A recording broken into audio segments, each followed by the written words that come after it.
half a century of grief for the family of Joyce Malecki. You'll remember that she was murdered in 1969, and there have been some who say it was possibly tied to the abuse in the Catholic Church.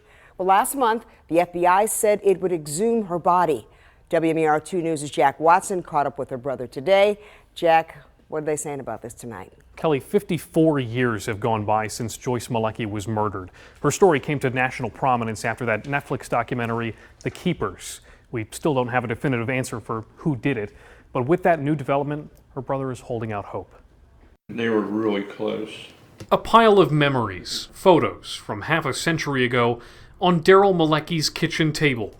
When it happened, Daryl was just 17, his sister Joyce, 20. We would like to know something. It's been 54 years. All he wants, even after that much time, is to know why his sister Joyce was murdered in the Baltimore area more than 50 years ago and who did it. The painfully slow process for an explanation may have picked up some traction. Still excited about it because I hope they find something, they have something, they're comparing something, whatever it takes. I just hope, because we would love to get this solved. The FBI said last month they would exhume Joyce Malecki's body. No timetable on when that would happen, but for Daryl, it's still an encouraging sign. It's been a long time. My parents have passed away, so they never got any resolve. My one brother, Donald, who was in the Keepers, he passed away. He didn't even get the chance to see the Keepers. We miss him dearly. Miss all of them. Daryl's family story saw the international spotlight with the 2017 Netflix documentary, The Keepers.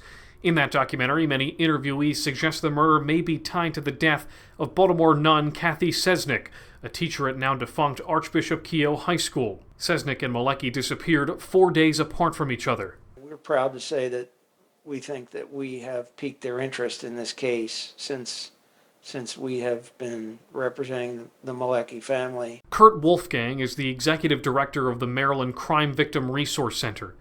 It's speculation, Wolfgang says. The FBI plays its cards close, but the fact they're exhuming Joyce's body has to be for a reason.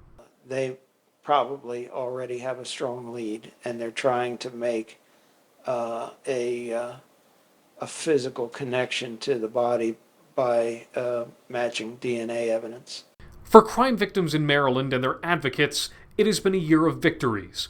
Maryland Attorney General Anthony Brown called it a day of reckoning in early April when his office released its report into sexual abuse in local Catholic institutions. Many of Sister Sesnick's former students believe she found out what was happening. If this solves the case, we would be ecstatic. For Daryl and his family, there is at least some hope that exhuming Joyce's body could lead to that long-sought-after answer. The person who did it, I would hope that they, if they're still alive, put him in jail, and I'd like to see him and ask why. Why would you do something like that to a 20-year-old girl? Well, again, no timetable on when exactly Joyce Malecki's body will be exhumed, meaning nothing concrete on when we will get those answers.